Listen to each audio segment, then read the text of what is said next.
Hey there, I'm Emily Muehlstein, and this is a public hearing presentation for Shrimp Amendment 15 that considers modifying the framework procedure for Penaeid shrimp and also changing the status determination criteria.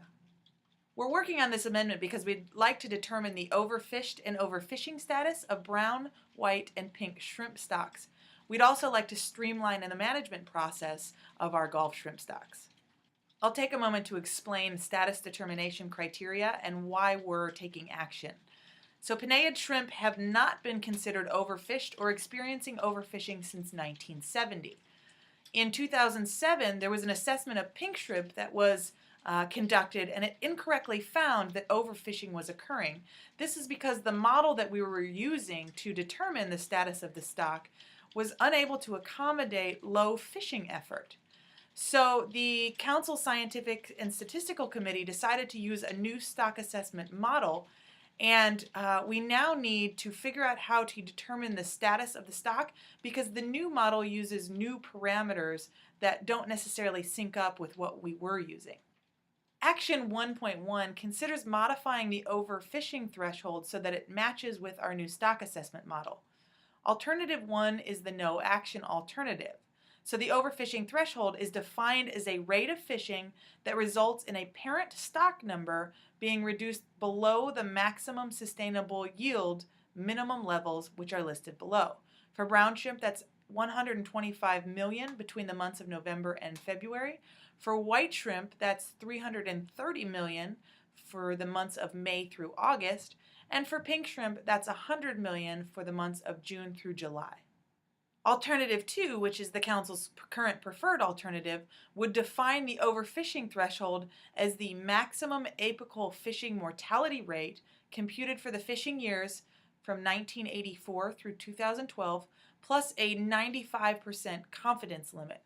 So the values of that would be updated every 5 years through the Council framework action. And also it's important to note that a stock will be considered undergoing overfishing only if the overfishing threshold is exceeded 2 years in a row. So the values here would be the F, which is the apical fishing mortality rate, plus the confidence limits. And for brown shrimp, that would be 3.68. For white shrimp, that is 0.77. And for pink shrimp, that would be 0.23. Alternative 3 would define the overfishing threshold using just that apical fishing mortality rate, F, which is computed for the years 1984 through 2012. Again, those values will be updated every 5 years through the framework, and a stock will only be considered undergoing overfishing if that threshold is exceeded 2 years in a row. So the F value for brown shrimp is 3.54. For white shrimp, it is 0.76. And for pink shrimp, 0.20. Moving on to Action 1.2 that considers modifying the overfished threshold. Alternative 1 is the NoAction Alternative, so the overfished condition would occur when the parent stock number falls below 1/2 of the overfished definition. For brown shrimp, that's 63 million between November and February. For white shrimp, that's 165 million between May and August. And for pink shrimp, it's 50 million between July and June.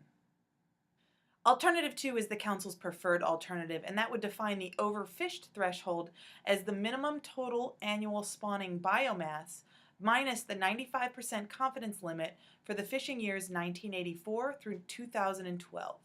The values for each species will be updated every 5 years, and the stock will only be considered overfished if it is below the overfished threshold 2 years in a row. For brown shrimp, that threshold is 10,944 metric tons of tails. For white shrimp, it is 125,229 tons of tails. And for pink shrimp, 14,035 metric tons of tails.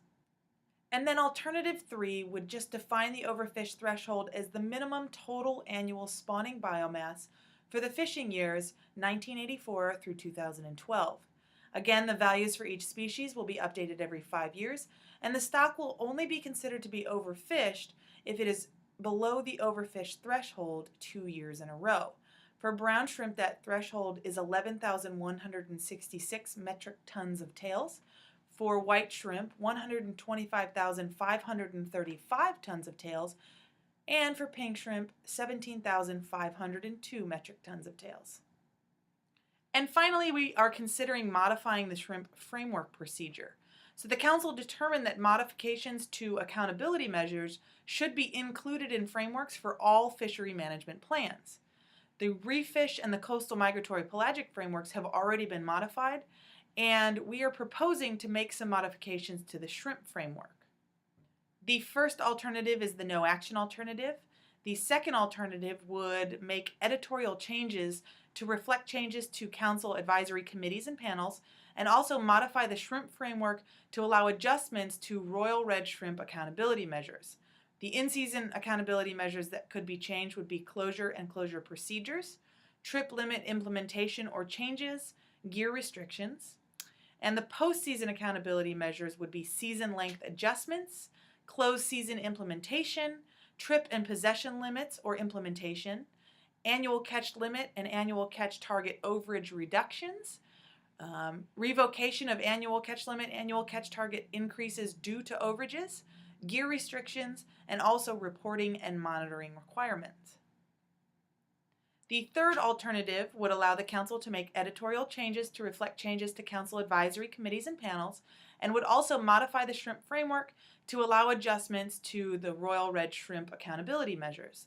The in-season measures would be closure procedures and trip limit reductions or increases, and the post-season accountability measures would be adjustments of season length and adjustments of trip or possession limits. Since we're at public hearing phase, we would like to hear your comments on this amendment before we take final action. You can find the full document online, and also if you'd like to submit comments on our online comment form, you can look below this video and find a link that you can click, or you can just email us at golfcouncil@golfcouncil.org.